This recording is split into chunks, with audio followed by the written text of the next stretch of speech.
Fusa. Well, it's not really Fusa in Autobox, but Autobox is not in Fusa. But this is Fusa, and to the right is the police fence. I'm just driving down here real quick. Got to get myself a little 2-ton jack and a 4-way lug wrench in order to change my brakes soon, because these things are getting bad. So figured I'd take a quick video, show what's up. Better than my Instagram videos. A lot more HD view of the area that I'm living in right now.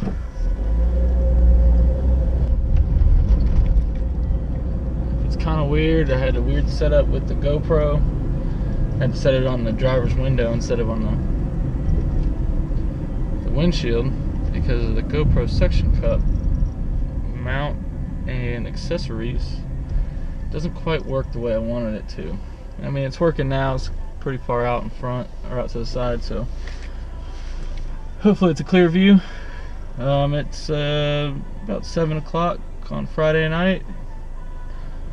This is normal traffic, and normal amount of people will be out at this time of night.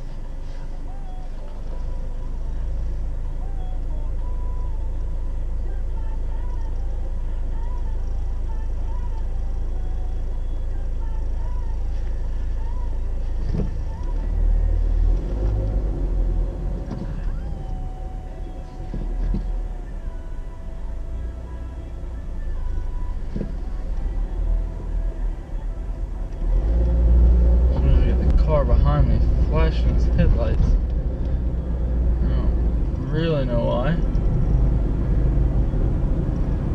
They're signaling me for something, but they ended up turning, so I'm not gonna worry about it. So where we're going right now, like I said, is the Super Autobox. It's an automotive store, kind of like AutoZone, but the Japanese version, and it's a billion trillion times better. They got everything you want. If you got a race car, they got parts for a race car. If you're just a normal Japanese person, they got accessories for the interior of your car. They've got quite a bit of everything. They've got, and they sell tires and rims. And fortunately, I'm not gonna be able to take the camera in this time, but next time I go, I will take the camera in. I got a friend coming in from Seattle who is stationed with me my last 2 bases. He's gonna come visit next week, and then I'm gonna take him to all the auto parts stores, and I'll take the camera in at that time. Maybe a quick look around. There's a video partially of it on my Instagram as well, but we'll get an in-depth look later on.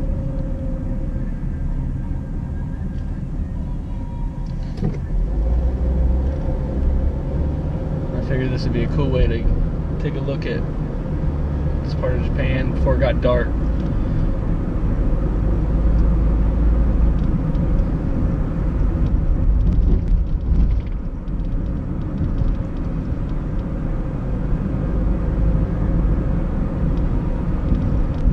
Speed limit around here is like 50 kilometers an hour, which is probably, you can correct me if I'm wrong, 35-ish, 40 miles an hour. So even when you think you're going fast, you're really not, until you get on an expressway. Expressway speed limits are about 80 kilometers an hour, but those aren't really followed. They're kind of a suggestion for the most part. You can still get pulled over and ticketed, but the likelihood of that is very slim. So normally 120-ish on the expressways. And Japan's really expensive, especially when it comes to traveling. You got the trains and stuff, you got public transport, which is great, saves you gas, but at the same time, getting down to Tokyo from here is about an hour and a half-ish or so, depends on the time of day you're traveling and the trains you're taking. Still costs you per person close to 1,200 yen both ways. So with me and Paige going places together all the time, and of course I've passed my turn, just too busy talking and not paying attention. So now I have to find a way to turn around.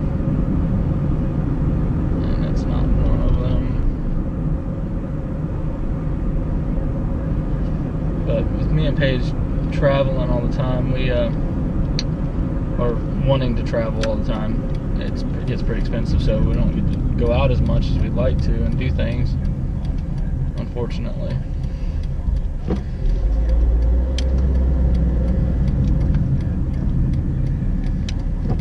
Let's see, where can I turn around at? This is gonna be fun. Okay, so I gotta get there before they close. Last time I drove out here around 8 o'clock, they were closed, so we will see this time, and I'm gonna try and go to the right here. So sometimes when you're on these Japanese roads, it's hard to get to where you want to go, because not all roads lead back to where you think they're gonna lead. Hopefully this one leads right up to Autobox, so that didn't go that far. But we'll see in a second. These are small back roads, so hopefully I'm not gonna end up in a place that I really shouldn't be. So this is one lane. Normally these are the size of like 2-lane roads right here, but I just got lucky and ended up on this little 1-lane road. I don't know about lucky really, and ended up on this 1-lane road. So I'm going to find out where the hell I'm at. Let's see. So if you watch this video, or watch these videos enough, oh look, I'm right at Autobox. Perfect. So now I just gotta pull out. You'll see these Circle K's and 7-Elevens and stuff like that, and they are all over. And you got your standard Japanese schoolgirl. So no winking it in this video, or while you're watching this video, because they're probably like 10 years old. So I got pretty lucky on that little deal right there. So this is Super Autobox coming up on my left. I'm about to turn in the parking lot here, and you can see the signs and everything probably. I could probably make that turn too, but so as soon as I get in here and parked, I'm going to shut this off, and then I'll get back on it once I leave here. But this is it, Super Autobox, and they have maintenance area, and you can see it's just a super store for auto parts.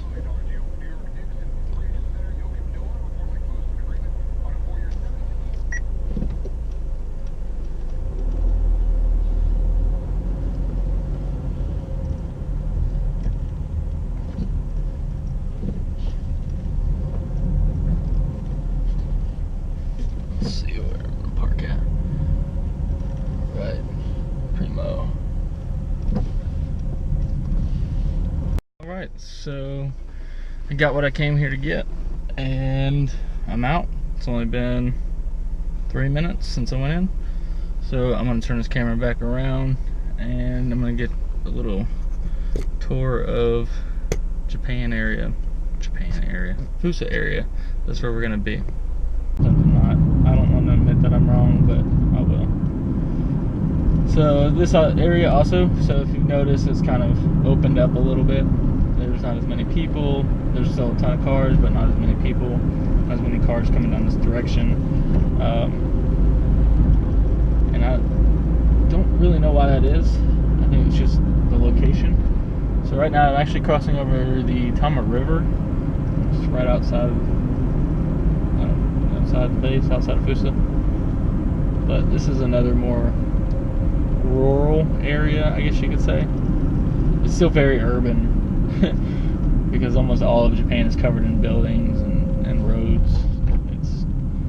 I think you're gonna get out for a weekend and go see nature. No, this is as much nature as you get is the vines and weeds on the side of the road, unless you really want to drive far away, which I am planning on. If I go straight out this road and just keep following it, I will hit the mountains, and I'm planning on doing a little survival camping trip out there with a couple of guys I work with. And I know you're thinking, survival camping, what does that mean? What does that mean, Chris? What does that mean? It means going out there with the bare essentials. I mean, I'm going to take a tent, sleeping bag, a couple bottles of water, and probably very minimal food, and fire starters. You know, the main stuff that you would take camping, but in a very small package. I've got a survival handbook that I'm trying to follow, that I want to follow and learn from it. That's, for some reason, over the past like couple of years, I've gotten to this real like want to go do survival things and like learn these skills, because I feel like with the way the world's turning now, it's probably just some weird thought process in my head and Facebook posts getting put in my brain, but it just feels like the right thing to do. You know, it feels like the right way to go about things. Learn these survival skills, they're primitive skills, fire starting and fishing, gutting fish, and gutting animals, and hunting and trapping and all that kind of stuff. So that's what I want to do. One of the guys that is going to go with me, he was in SEER, but he failed selection, so he's not in SEER. He does my job, transportation now. So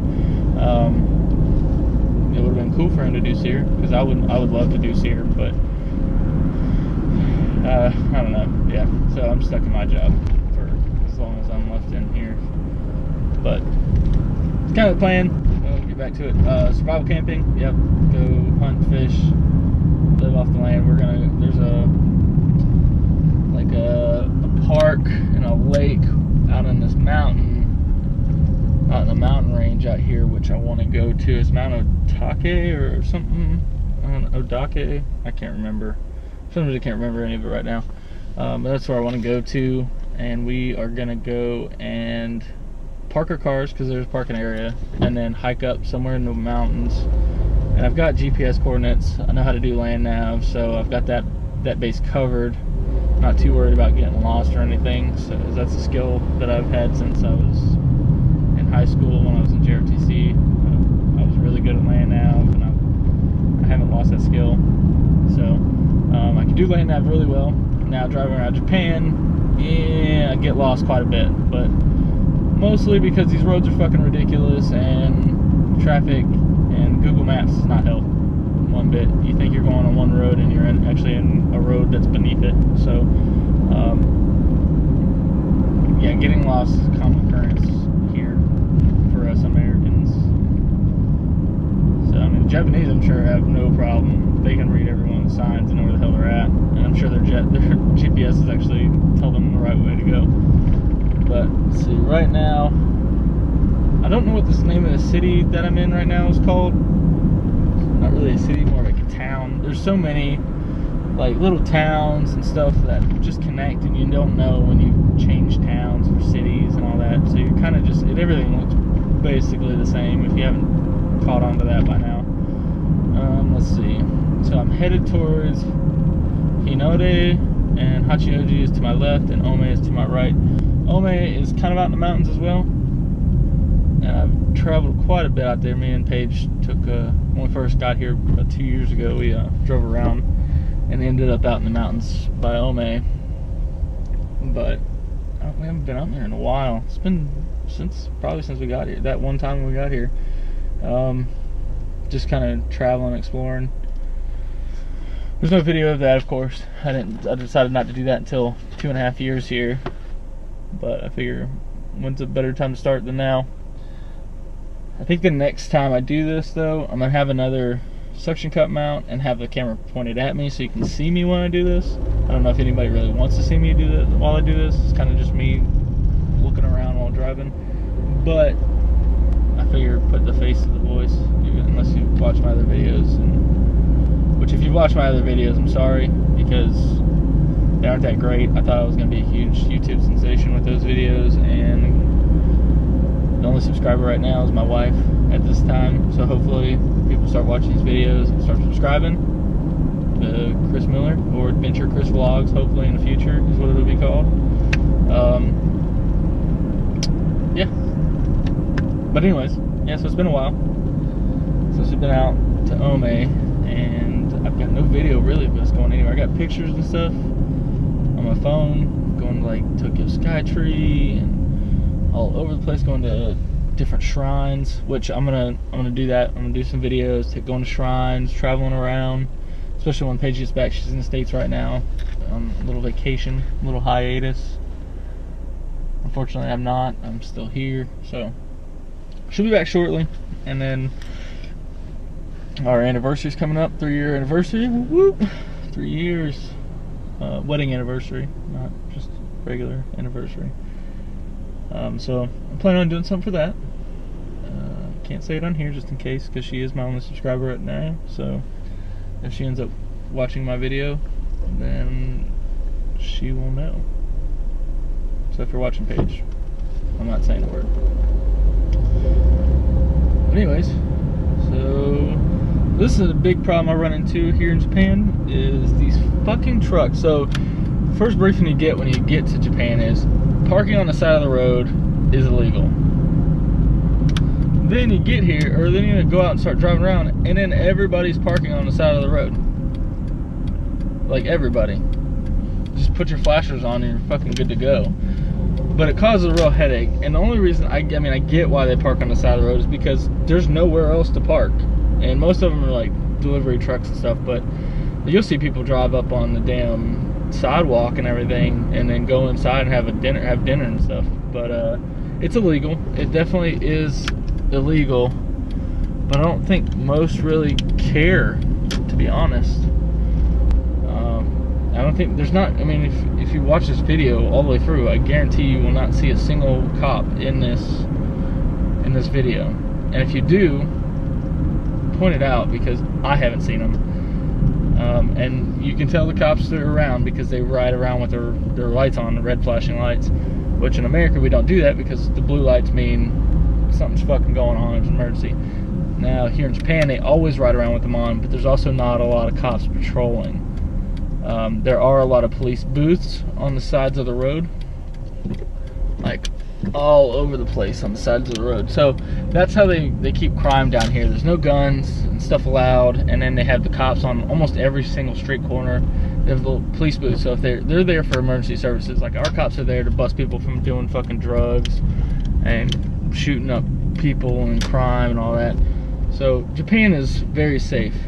And right now I'm just gonna drive through. We're at the Aeon Mall. This is the mall that I was talking about. So it's taken the entire time I've been talking, I've been driving out to the Aeon Mall. There's another place called The Mall. That's literally the name of it, and it's straight up away from the base. But I just wanted to give you guys a little taste of the mall action here. So I don't know if you can tell, but up on the left side is like the signs and everything. So it's like a normal mall, but they're pretty massive.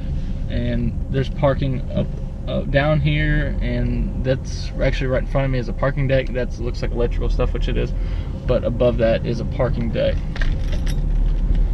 and they're all over the place. So let me find the exit again. So help me find the exit. It looks like a chandelier and a coffee table, and I can't find the damn exit. So each one of these little bars right here, the little lines mean stop, which clearly I have not done. Let's see, is this it? We're at G. Oh, yep, exit right here. Okay, so we're gonna exit. Sorry, I know it's not a lot of time to look at the mall area, but it's hard to see anything when you're just driving around in the parking lot. So what I'm gonna do is I'm gonna head back. This is gonna be one long video. I have to do quite a bit of editing for this. So, sign for the Aeon. My finger was probably in the way for that. Let's see. Yeah, this is also another industrial area. There's like logistics companies and stuff over here. Car rental, I think, somewhere. We're just past it. And then there's one little restaurant over here on the left side. I haven't driven around much around this area because I've really had no reason to, and if I do, I'm probably going to end up lost and not being able to find my fucking way back. So I'm going the way I actually know how to go, which there is actually one more way that I know how to go, but I'm not doing that right now because I'm just trying to make this easy. So this is the way we came out, or came in here, and I'm going to make this turn.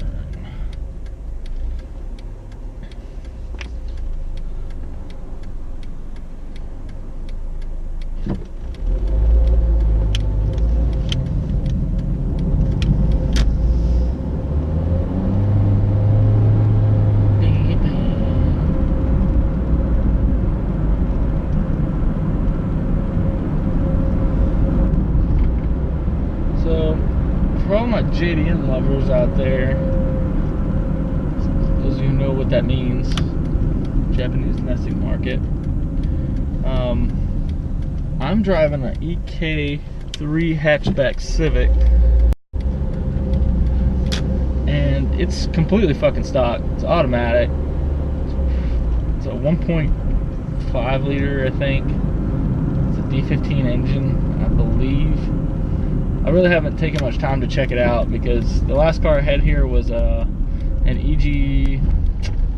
EG5 Civic Hatch SI, and I fucking love that car, but I had to sell it because I know you're saying, why, Chris, why'd you sell it?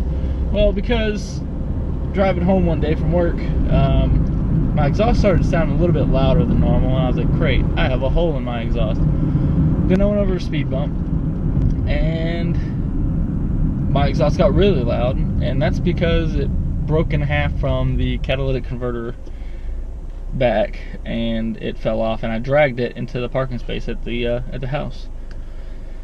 So I drove around like that for about 2 months, screaming. So it was basically just straight headers, and it was a great car. I loved it, but having that sound, and at the time the money here wasn't that great,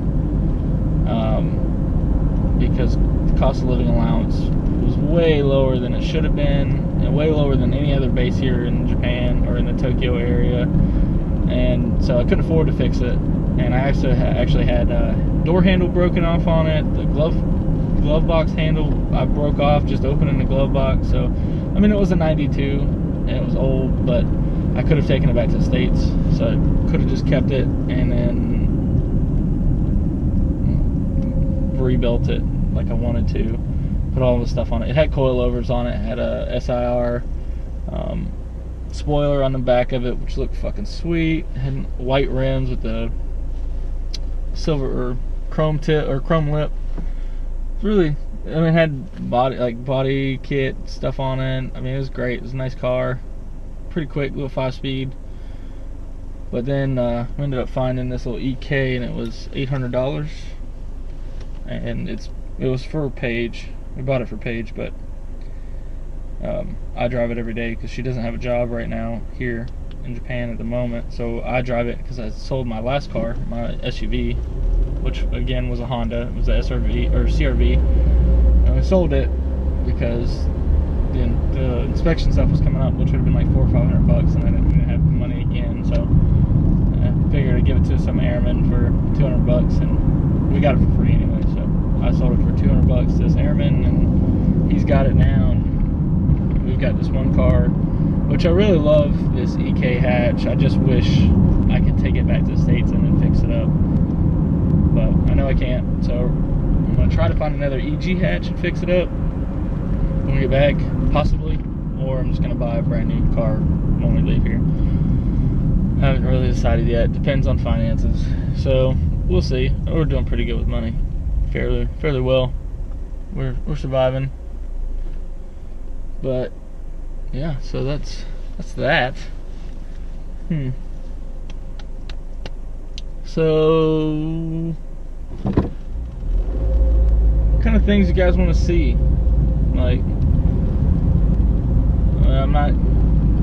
don't ask me to go travel a billion miles to go do something, because it's, like I said before, it's really expensive to travel here. So I mean, I will travel. That's the whole point of this page and this channel, is so that I can show things that most people won't be able to see being stateside or not having the money to go do things. So I want to go travel around, but it has to be obviously within my budget.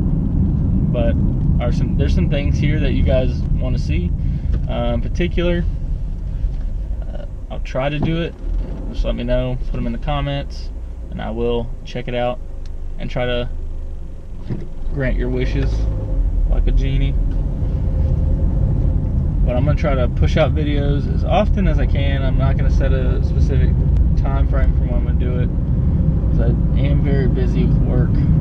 So me getting out on this Friday night is I'm on leave right now, so I have the time. I should have done it earlier today, but I went to the gym and I got lazy after cleaning the house. So I mean, going out tonight, I'm gonna go drinking. So I figured I might as well do this before I do that. But let me know in the comments if you want to see anything particular around here within the Tokyo area of responsibility, and I will try my best to get out there and show you what you want to see. Hopefully when Paige is around, we can start doing more traveling, doing more things, so she can experience it too, instead of just me here talking to you in the car. You have both of us around. She's the pretty face to my gorgeous voice, so she'd be the one bringing in the viewers, subscribers, because God knows I wouldn't be. But also this channel is kind of going to be like a mix between two different things. So I got the name currently as Adventure Chris Vlogs. Yeah, doing adventurous things. Paige says I'm not adventurous enough, but so I'm gonna try to be more adventurous. But I'm also gonna do like a little gear review kind of thing. Not really a review, but like just show you what I got for like my camping stuff and my survival equipment. And then when I get back to the States, go a little bit more in depth with like what I actually have mine, because since I can't have guns here and my guns are back home with my they're back home, which I have an AK, not a fully automatic AK, so I don't need ATF or NSA or whoever thinking I've got fully automatic weapons. Nope, I got a semi-automatic AK and an XD40 service pistol, and I fucking love both of those. I actually want to get another pistol. I want to get it towards Judge when I get back, and I also want to get my concealed carry permit. Right now I don't have a concealed carry permit because I'll open carry when I go home, because North Carolina is home and you're allowed to open carry pistols and long guns. I don't open carry a long gun because that's retarded. Unless war breaks out, then I really don't give a fuck, and I'm going to carry everything I possibly can. But currently, when I go home, every time I go home, I carry my pistol on me. One in the chamber, always prepared, always ready. That's kind of what I try to live by. Always be prepared for anything. So yeah, I do open carry, and I don't do it to show off my gun by any means. I would prefer it to be hidden and out of sight, so that if something were to happen and go down where I had to intervene and protect myself or somebody else, I'd rather not be a immediate target because that pistol's hanging out. But at the same time, because I do open carry, I can quickly get to my weapon and use it if I have to. I have not come across a situation where I've needed to, and I'm very thankful for that. But I mean, we do watch a lot of the news around here and get a lot of Facebook updates on things, and of course you can't trust the news so much. So my view of what's going on in the States right now is probably a little bit more skewed in the way it really is and the way other people would perceive it that actually are in the States right now. But always, like I said, just rather be prepared than be unprepared, and I'd rather be prepared and not need the gun than unprepared and need the gun. So yeah, I mean, I will open carry everywhere. Paige really doesn't like it because she doesn't like guns, but I'm gonna try to get her to get into guns, because it's like one of my favorite things is guns. I love shooting. Someday I'm probably gonna be a police officer or sheriff deputy or something or other that like that, because that's always been kind of one of my side dreams. So that's probably gonna happen more than likely.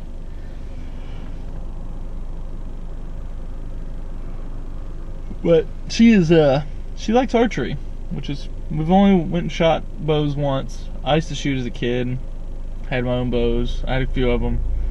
I haven't had one as an adult because I got into guns and I lived in apartments and I lived on base, and then I moved to Korea. I went to Korea, and now I'm in Japan. So haven't really been able to do much, but we went to this recreation site here and they had bows and arrows, and I taught her how to shoot a bow and arrow, and she loved it. She was actually really good at it. So my plan, which I'd already talked to her about, is getting her a herself a compound bow kit for her birthday, which is the same month as our anniversary. But with customs and everything, it's gonna be next to impossible to get one here. So we're gonna wait on that. And so when we get back to the States, it'll be bow, shooting bow, and hopefully try to go bow hunting with her and do all that. Just get outdoorsy and stuff, do our little adventure thing. So we will see what happens with that. And here we are, coming right back up into Fusa and going through traffic. So I don't know how to get back going straight the other way. So I'm going this way because I know how to get back this way. And at least I think I do. Okay, yeah, I do. And I think I need to turn right here. Probably not. I don't remember. Oh, I did it. So no other choice now. Oh, yep, this is the right way. Okay. It looked a little off for a second for me. I wasn't quite sure where I was going, but now I'm 100% positive of where I'm at. But, so, I'm going to end this one because I am coming up to, I'm about home and I can't show you that part. So, adios, sayonara, yoichi nichio. Have a good night.